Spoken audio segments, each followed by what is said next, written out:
Hello বন্ধুরা, পরিচালনায় আপনাদের সবাইকে স্বাগত। আজ আমি রান্না করব আলু দিয়ে মটন কারি রেসিপি। আপনারা যারা এইভাবে আলু দিয়ে মটন কারি রেসিপি খেতে পছন্দ করেন তারা আমার ভিডিওটিতে লাইক দিয়ে কমেন্টে জানাবেন। চলুন এখন রান্নাটা শুরু করা যাক।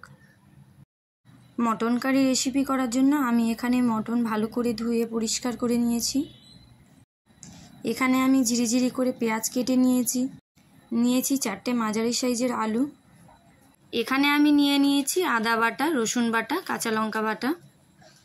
এখানে আমার ফোড়নের জন্য রয়েছে তেজপাতা, শুকনো লঙ্কা আর গোটা গরম মশলা। আর নিয়েছি একটা টমেটো আর কিছুটা পরিমাণ টক দই। এখন আমি মটনটাকে ভালো করে ম্যারিনেট করে নেব। মটন ম্যারিনেট করে নেওয়ার জন্য আমি কি উপকরণ দিচ্ছি চলুন দেখা যাক। দিয়ে দেবো আদা বাটা, রসুন বাটা, কাঁচা লঙ্কা বাটা, দিয়ে দেবো হলুদ গুঁড়ো, জিরের গুঁড়ো, ধনের গুঁড়ো, লঙ্কার গুঁড়ো, সর্ষের তেল, দিয়ে দেবো টক দই। এখন আমি মটনটাকে ভালো করে ম্যারিনেট করে আধ ঘন্টার জন্য ঢাকা দিয়ে রেখে দেবো। আধ ঘন্টা পর আমি আবার ফিরে এসেছি। চলুন রান্নাটা শুরু করা যাক।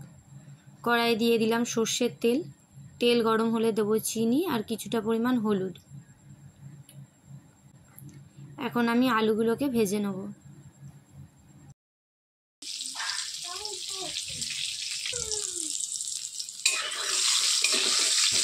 আলুগুলো আমার লাল লাল করে ভাজা হয়েছে, তাই আমি তুলে নিলাম।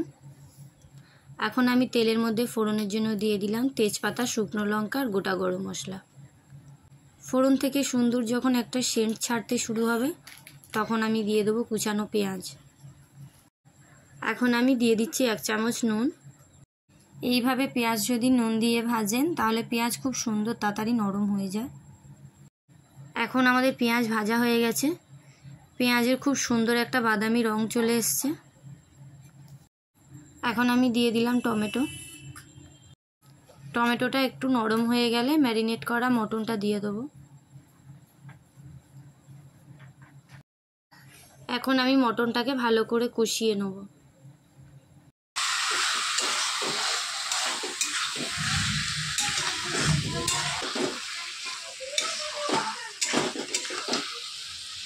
এখন আমি কালারের জন্য দিয়ে দিচ্ছি সানরাইসের কাশ্মীরি লঙ্কার গুঁড়ো।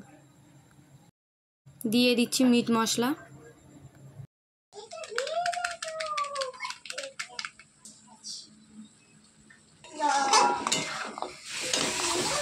এখন আমার মটন ভালো করে কষানো হয়ে গেছে। আমি মটনটাকে কুকারে দিয়ে দেবো। আর দিয়ে দিয়েছি গরম জল। এখন আমি দিয়ে দেবো ভেজে রাখা আলু। এখন আমি কুকারটাকে ঢাকা দিয়ে 6-7টা সিটি মেরে নেব।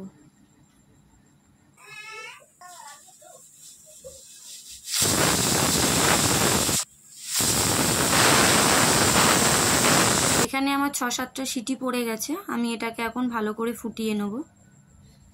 সব শেষে আমি দিয়ে দিলাম গরম মশলা। এখন আমার আলু দিয়ে মটন কারি রেসিপি রেডি। আমার এই রেসিপিটি যদি আপনাদের পছন্দ হয়ে থাকে তাহলে শেয়ার করবেন এবং সাবস্ক্রাইব করে পাশে থাকবেন।